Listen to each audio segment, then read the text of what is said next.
염치불구하고 친구에게 울먹이며 애걸하다가 난 그만 주저앉아 엉엉 울어버렸다. 그때 그 친구의 당황하는 모습이라니. 그 친구는 놀란 눈으로 나를 바라보더니 1,000원을 손에 쥐어주고는 가버렸다. 그런데 1,000원을 받아주고 뭘로 배를 채울까? 망설이던 나의 얼굴이 문득 굳어졌다. 이상한 열망이 스멀스멀 피어오르는 것이었다. 한 끼 밥을 사 먹으면 뭐하나, 빛이 보이지 않는 이 생활을 견디면 뭐하나 절망이 턱하니 앞을 가로막는 것이었다. 이렇게 사느니 차라리 일단 죽겠다는 생각을 하니 오히려 마음이 편하고 배고프다는 생각도 들지 않았다. 나는 그저 발길 가는 대로 터덜터덜 걸었다. 17평생을 접겠다고 마음을 정해서 그랬는지, 아니면 이렇게 걸어보는 것도 살아서는 마지막이라는 생각이 들어서 그랬는지 아무리 걸어도 피곤하지 않았다. 한참을 걷다 보니 약국 간판이 보였고 나는 조금도 망설임 없이 안으로 들어갔다. 아저씨 쥐약 좀 주세요. 워낙 정신이 없었기 때문에 그 약국이 어디였는지는 기억나지 않는다. 그때 내 머릿속을 가득 채우고 있었던 것은 정말 지읒시옷뿐이었다. 어쨌거나 살아야 한다는 당위에 어떤 이유도 붙일 수가 없었던 것이다. 사탕 비슷하게 생긴 쥐약을 한 봉지 집어들고 조금씩 떼어서 씹어 먹었다. 약간 달콤한 맛이었다. 약 기운이 퍼지는 모양이었다. 한참을 걷다가 문득 고개를 들어보니 지영이란 친구네 집 앞이었다. 내가 고모집을 나온 뒤 가끔 데려가 밥도 주고 잠자리도 챙겨주던 친구였다. 친구는 창백한 내 모습을 보더니 어디 아프냐며 집으로 데리고 들어갔다. 자리에 눕자마자 끝없는 나락으로 가라앉는 것 같았고 손가락 하나 움직일 힘도 없었다. 그리고는 아랫배가 살살 아파오는 것이었다. 내일 아침이면 죽어 있을 테지. 그런 생각이 들자 어머니와 진영이 얼굴이 떠오르면서 눈시울이 뜨거워졌다. 그리고는 끝이었다. 잠이, 죽음처럼 고요한 잠이 어느새 내 몸을 휘감고 있었다. 그렇게 얼마나 잠이 들었을까? 누군가 내 몸을 세차게 흔들고 있었다. 예, 진실아, 너 아직도 많이 아프니? 견딜만 하면 그만 일어나. 빨리 밥 먹고 학교에 가야지. 정 힘들면 조퇴하면 되잖아. 결석하는 것보다야 낫지. 귀에 익은 친구의 음성에 나는 겨우 눈을 떴다. 그런데 이게 웬일인가? 시야에는 지영이의 걱정스런 얼굴이 가득한 것이었다. 놀란 눈으로 둘러보니 그곳은 낯익은 그녀의 방이었다. 배만 몹시 아플 뿐 모든 게 그대로였다. 나는 아직 살아있었던 것이다. 그렇다면 그게 쥐약이 아니었단 말인가? 나중에야 그날의 일을 곰곰이 따져볼 수가 있었는데 아마도 내 행색이 심상치 않다는 걸 눈치챈 약사 아저씨가 쥐약이 아닌 다른 약을 주었던 것 같다. 아무리 영양제였다 하더라도 하루 종일 굶은 빈속에 수십 알씩 씹어 먹었으니 당연히 배가 아팠을 것이다. 이름도 얼굴도 기억나지 않지만 이 글을 빌어 그분의 사려 깊은 행동에 정말 감사드린다. 그때 정말 쥐약을 주었더라면 지금의 내가 있었을기도 만무하지만 설사 살아났더라도 몸과 마음은 정상이 아니었을지도 모를 일이다. 어쨌거나 나는 다시 풍파 많은 세상으로 돌아왔지만 그날 하루 종일 제정신이 아니었다. 꼬박 이틀째 굶은 데다 죽어버리기로 모질게 마음먹었던 여운이 채 가시지 않았기 때문이다. 마치 허공에 둥둥 떠있는 것처럼 앉아있다가는 수업이 끝나자 휘청이는 발걸음으로 교문을 나섰다. 그런데 그때였다. 저만치서 어머니가 날 기다리고 있는 게 아닌가. 순간 나는 반가운 마음보다는 그동안 겪어야 했던 서름이 한꺼번에 복받쳤다. 엄마, 나 어제 쥐약 먹고 죽어버리려고 했어. 딸 자식이 죽어도 괜찮아? 대체 어디 갔었어? 남들의 시선도 아랑곳않고 우리 모녀는 부둥켜 안고 엉엉 울었다. 그렇게 한참을 울고 나서야 어머니와 나는 간신히 정신을 수습하고 진영이를 찾아 나섰다. 진영이를 찾기 위해 수소문하는 중에 토막토막 들려주는 어머니의 얘기는 더 기가 막혔다. 어머니는 우리와 한 약속대로 이삿짐을 싣고 친정으로 갔고 그곳 사정을 보아 진영이와 나를 부르려 했던 모양이었다. 그러나 믿었던 친정집에 가보니 연락 않고 지내던 사이에 할아버지와 할머니는 새를 놓고 다른 곳으로 이사를 가버렸단다. 두 분도 생활이 여의치 않자 살던 집을 내놓고는 구멍가게 하나를 얻어 아예 거기서 생활한다는 것이었다. 다리에 힘이 쭉 빠진 어머니는 새든 사람들에게 창고에 짐이라도 좀 풀어놓게 해달라고 통사정을 했다. 말이 창고지 그곳은 연탄을 쌓아놓는 광이었다. 혼자서 이삿짐을 다 들여놓고 탈진한 어머니는 대충 비닐 장판지만 깔고는 그 위에 들어누웠다. 앞날을 생각하니 그저 막막하기만 했던 어머니는 내리 사흘을 그냥 그대로 누워만 있었단다. 새들어 살던 사람들은 어머니가 짐을 들여놓고는 곧 가버린 줄 알았을 테고 사용하지 않는 광이라 들여다보지도 않았나 보다. 아무리 생각해봐도 자식 둘을 데리고 세상 풍파를 헤쳐나가기가 꿈만 같았던 어머니는 모질게 마음을 먹고 사흘째 되는 날 밤에 몰래 그 집을 빠져나와 한강변으로 갔다. 친정도 어려운 살림에 이제 또 찾아가 손을 벌리느니 차라리 죽고 싶은 마음뿐이었다는 것이다. 이윽고 어머니는 입술을 사려문 채 제1한강교를 건너고 있었다. 모진 삶을 마감하겠다는 것 외에는 아무런 생각도 나지 않았단다. 그런데 다리 중간쯤 와서 이젠 뛰어내려야겠다고 마음먹고 강물을 내려다본 순간 갑자기 정신이 번쩍 들었단다. 어디선가 자신을 부르고 있는 진영이와 내 얼굴이 눈앞에 어른거려 도저히 뛰어내릴 수가 없었다는 것이다. 그리고는 다리 난간을 붙들고 있는 당신의 모습이 그렇게 무섭게 느껴지더라는 것이었다. 결국 어머니는 뛰어서 그곳을 빠져나왔단다.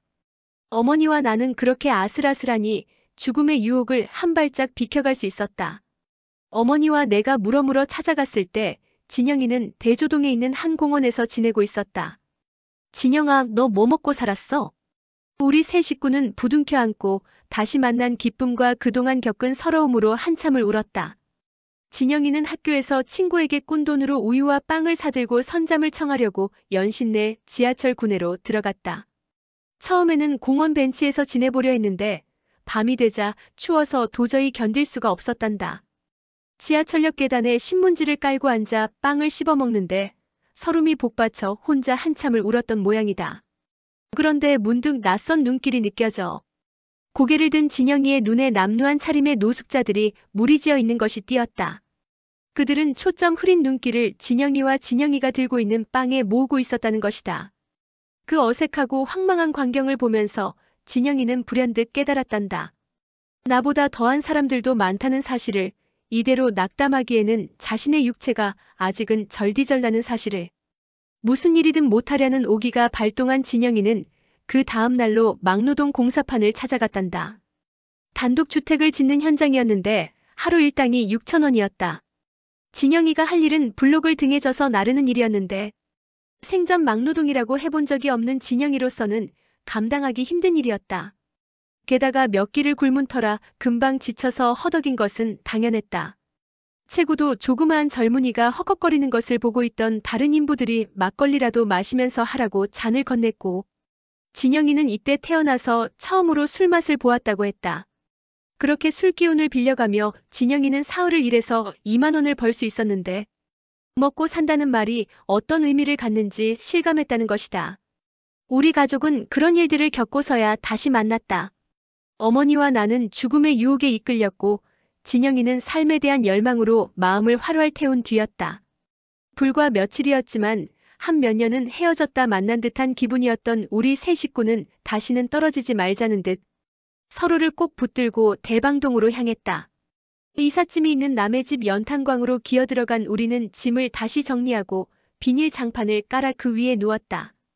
창문도 없고 곰팡내 나는 헛간이었지만 우리가 함께 있다는 사실이 그렇게 행복할 수가 없었다. 남의 집 연탄광에 나란히 누운 우리 세 사람은 행여놓칠세라 서로의 손을 꼭 잡고서야 곤하게 잠이 들었다. 그 다음날 우리는 외할아버지와 외할머니를 찾아갔다. 조그만 방 한 칸이 딸린 구멍가게를 하느라 정신이 없던 할아버지. 할머니는 우리가 그곳에 왜 나타났는지 한눈에 알아봤다. 그렇게 사느니 어디 가서 다 죽어버려. 외할아버지는 혀를 차며 역정을 내셨다. 그러나 그게 어디 그분들의 마음이었을까. 어머니는 다짜고짜 외할머니에게 살려달라며 막무가내로 매달렸다. 이미 한 번 죽음의 고비를 넘긴 터에 뭘 주저하고 망설일 것인가. 딸의 박복한 팔자에 함께 눈물 짓던 외할머니는 우리 남매의 얼굴을 물끄러미 바라보다가는 마침내 50만 원을 내놓으셨다. 그래, 죽이라도 끌어먹고 살아야지. 하지만 이게 마지막이다. 더 이상은 널 돕고 싶어도 도울 수가 없어. 이제 잘 살 때까지 나타나지 말라. 그때 50만 원이면 꽤 큰 돈이었다. 어머니는 우선 응암동에 방을 얻었다. 외할머니가 준 돈으로 일단 방을 구해 밥은 지어 먹었으나 여전히 앞날은 절망적이었다. 이 말을 찌푸리며 고민을 거듭하던 어머니는 마침내 작심한 듯 며칠 뒤 집을 나간 아버지를 찾아 나섰다. 우리 남매 중에 하나를 아버지에게 떠맡기기로 작정한 것이었다. 딴 살림을 차리고 있던 아버지는 난처해했지만 우리의 사정을 듣고서 거절할 수는 없었던 모양이었다. 아버지가 데리러 오던 날 나는 짐을 챙긴 다음 옷을 깨끗하게 차려입고 아버지를 기다렸다. 그런데 어머니의 안색이 심상치가 않았다. 전날 밤에 내가 한 말이 무척 섭섭했던 것 같았다. 진실아, 너 아버지한테 가서 살지 않으련? 거기 있으면 밥을 굽는 일은 없을 테고. 너 공부하는데도 지금처럼 어렵지는 않을 거야. 어머니의 말은 충격적이었지만 나 또한 어려운 집안 형편을 아는 처지라. 어머니의 그 제안을 거부할 수가 없었다. 그래서 선뜻 그렇게 하겠다고 대답한 것인데 조금도 망설임 없이 튀어나온 내 대답이 어머니는 못내 서운한 모양이었다. 생이별과 다름없이 헤어지는 마당에 모녀간에 할 말이 왜 없겠는가마는. 어머니와 나는 서로 제 마음만 가다듬느라 애써 시선을 마주치지 않았다. 우리는 그렇게 또 헤어지고 말았다. 아버지가 낯선 아주머니와 살림을 차리고 있는 곳은 우리가 살던 곳보다 풍요로웠다. 제대로 먹지 못해 입가에 허옇게 버짐까지 피었고 내 모습은 일주일쯤 지나자 윤기가 돌았다. 그런데 배부르고 등 따숩게 지내면 지낼수록 못 견디게 어머니와 진영이가 보고 싶어지는 것이었다. 한 번은 하교길에 살그머니 어머니를 찾아갔더니 마침 부엌에서 일하던 어머니가 연탄 집게를 들고 뛰어나오는 게 아닌가. 이놈의 계집애, 여긴 뭐하러 왔어? 아버지랑 잘 산다고 자랑이라도 하려고 온 거냐? 어머니는 내가 아버지를 따라갈 때 했던 행동이 괘씸했던지 그때까지도 화가 풀리지 않고 있었다. 엄마 보고 싶어서 왔어. 조금만 이따 갈게. 그러나 어머니는 막무가내였고 나는 그날 밤늦게까지 집 앞을 배회하다가 그냥 돌아갈 수밖에 없었다. 물론 어머니도 나를 그렇게 쫓아보내놓고는 울며 가는 내 뒷모습이 마음에 걸려 밤새도록 가슴을 치셨단다. 어머니의 곁을 떠난 나는 아버지 집에서 어떻게든 더 있어 보려고 안간힘을 썼다. 그곳에서의 생활이 편한기 때문이 아니라 조금이라도 어머니의 짐을 덜어드리고 싶었기 때문이다. 그렇지만 차츰 다른 식구들의 눈치가 보여 더 이상 있기가 힘들어졌다. 어릴 때부터 워낙 나를 예뻐했던 아버지가 날 대하는 방식이 오히려 그들의 눈에 거슬린 모양이었다. 나 때문에 그 집안은 자주 분란이 일었고 그 때문에 날이 갈수록 견디기가 힘들어졌다. 결국 아버지도 더 이상 나를 데리고 있을 수 없다고 판단했는지 그 집에 들어간 지 한 달쯤 되어서 어머니에게로 다시 데려왔다. 또 쫓겨나는 건 아닌가 눈치를 보며 집에 들어갔더니 어머니는 내 손을 부여잡고 눈물부터 보였다. 미안하다. 부모 잘못 만나 그런 걸 너희들이 도대체 무슨 죄가 있냐? 내가 다시 집으로 돌아와서 놀란 것은 어머니의 모습에서였다. 어머니는 내가 없는 동안 동네 직물 공장에 나가 일을 하면서 진영이 뒷바라지를 했는데 애정과는 달리 쉽게 가까이 할 수 없을 정도의 결기 같은 게 서려 있는 것이었다. 나중에 안 일이지만 어머니는 이때 우리 남매를 무사히 졸업시키고 직장만 잡아주고 나면 죽어버리겠다는 모진 생각으로 억척스럽게 일하셨다는 것이다. 먹고 사는 길이 막막하기만 하던 여고 시절. 당시 나는 그렇게 어려운 형편에도 미술대학을 지망하고 있었다. 어머니도 내가 워낙 그림 그리는 것을 좋아하다 보니 반대는 못하고 마지못해 미술학원비를 내주곤 했다. 찬바람이 거리를 휩쓸 무렵 나는 미술대학에 원서를 냈다고 어머니에게 얘기했다. 그때 잔뜩 흐려지던 어머니의 얼굴을 나는 지금도 잊지 못한다. 차마 말은 안 했지만 등록금 될 형편이 아니라는 걸 누구보다 잘 알고 있었기 때문이다. 그러나 불행인지 다행인지 시험 전날 걱정 반 근심 반으로 새벽녘에야 잠이 들었던 내가 그만 늦게 일어나는 바람에 모든 게 어머니의 뜻대로 되긴 했다. 사실은 내가 늦잠을 잤다기보다는 어머니가 입시날인 줄 뻔히 알면서도 깨우지 않아서였지만 말이다. 어머니에게 아침 6시에는 꼭 깨워달라고 신신당부를 하고 그래도 마음이 놓이지 않아 메모까지 머리맡에 두고 잠이 들었는데 일어나 보니 메모지는 온데간데 없고 시간은 이미 8시가 지나고 있었다. 말 그대로 하늘이 무너지는 것 같았다. 엄마, 나 몰라.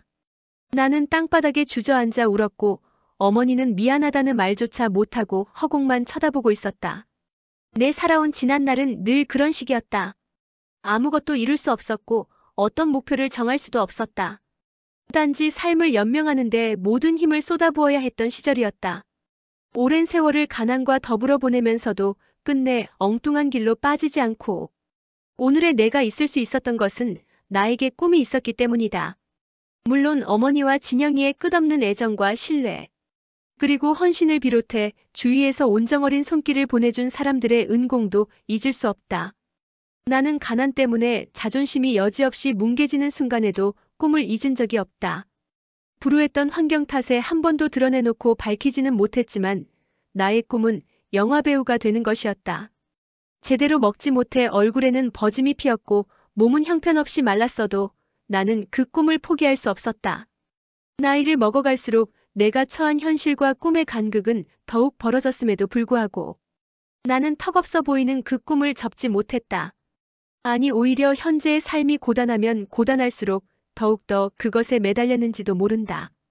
어쩌면 그렇게 매달리는 것만이 암담해 보이는 현실을 견뎌내는 유일한 힘이었던 것 같다. 자신의 과거를 돌아보는 누구에게나 지나간 시간은 추억과 안타까움으로 남는다고 한다. 나의 경우도 예외는 아니어서 앞에서 얘기했던 가난이 안타까움이었다면 종종 빛을 뿜었던 내 재능의 한 단면은 아련한 추억으로 남아있다. 어렸을 때 친척 어른들이 명절 때 놀러 오시면 늘 나를 불러서 노래를 시켰다. 그런데 나는 언제나 어른들이 시키는 노래 대신 연기 한 토막을 해보였다. 이건 어젯밤 드라마에서 했던 대사예요. 하고는 진영이와 함께 한미니 시리즈 했고 친척 어른들은 신기하다는 듯 쳐다보며 박수를 치곤 했다.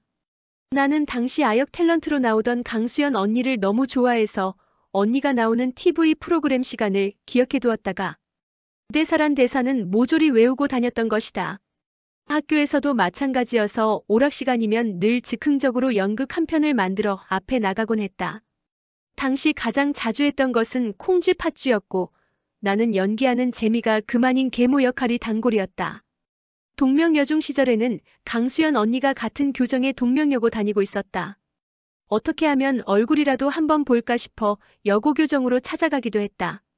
심지어는 방과 후 몰래 빈 교실에 들어가 강수연 언니의 자리에 앉아보기까지 했다. 그러면 마치 내가 영화배우라도 된 듯 구름을 탄 기분이었다. 이 다음에 꼭 강수연 언니처럼 돼야지. 텅 빈 교실에서 점심을 굶어 쪼르륵 소리가 나는 배를 쓰다듬으며 나는 황혼이 질 때까지 그렇게 마음을 다잡았다. 그러나 이 생각은 얼마 뒤 조금 바뀌게 되었다. 하루는 점심시간에 창밖을 내다보며 미래의 내 모습에 대해 온갖 공상의 나래를 펴고 있는데 아이들이 떼지어 몰려가고 있었다. 수연 언니! 그 소리에 나는 자리에서 용수철이 튀듯 일어나 밖으로 나갔다. 저만치서 강수연 언니가 지나가고 있었고 이를 본 아이들이 언니 하며 몰려가고 있었던 것이다. 강수연 언니의 광적인 팬이었던 내가 그런 기회를 놓칠 리가 있겠는가.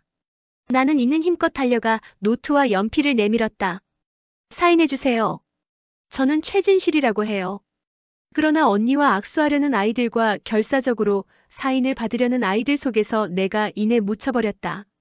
학교 내에서는 학생 신분이라는 사실 때문인지 수연 언니는 무척 당황하는 듯했고 가볍게 내 손을 밀치며 종종 걸음으로 사라져버렸다. 그날 밤 잠자리에 든 나는 누렇게 빗물이 번진 천장을 바라보며 종래의 결심, 즉 강수연 언니처럼 되겠다는 결심을 수정했다.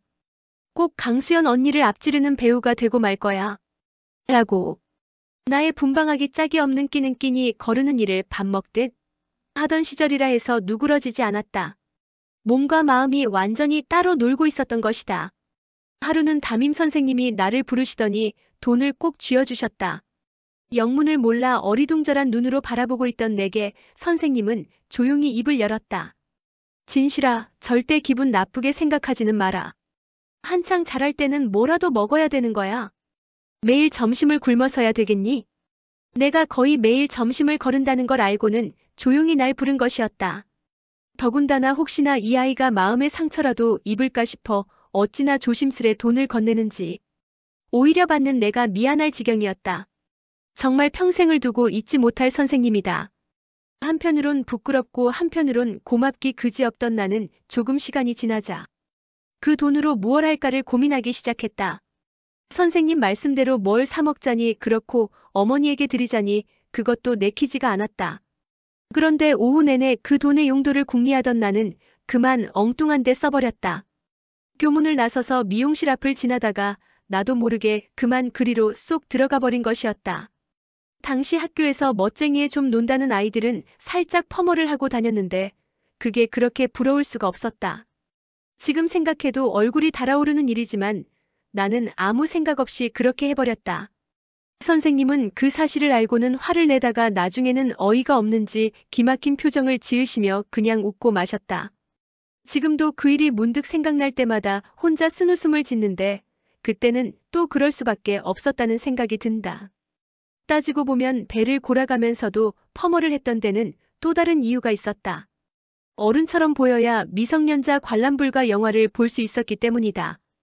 특히 강수연 언니의 영화는 모두 보고 싶었는데 요즘처럼 비디오로 출시돼 마음만 먹으면 볼 수 있었던 시절이 아니어서 극장에 가서 보지 않으면 안 되었다. 그러니 그저 극장에 붙어있는 포스터를 뚫어져라 쳐다보며 침만 흘릴 수밖에.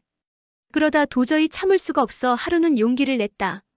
오래전 아버지가 택시를 하면서 벌이가 괜찮았던 시절에 어머니가 장만한 이미 한참이나 유행이 지난 가발이 생각났던 것이다. 나는 어머니의 가발을 몰래 가지고 나와 쓰고는 극장 안으로 들어갔다.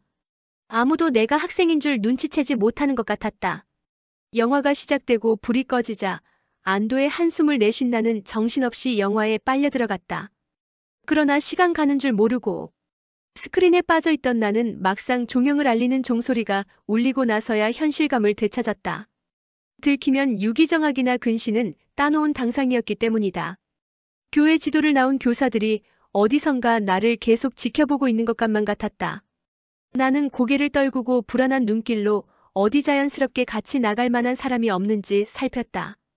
마침 맨 앞자리에서 일어서는 아주머니가 아기를 업고 있는 것이 눈에 들어왔다. 나는 콧등에 맺히는 땀방울을 닦으며 다시 안도했다. 아기의 이모인 것처럼 하고 시치미를 떼고 나간다면 교회 지도교사의 눈쯤은 충분히 피할 수 있을 거라는 생각이 든 것이다. 까꿍, 아이 예뻐라. 세상에 제 아기 예뻐하는 걸 싫어하는 어머니는 없는 법이다.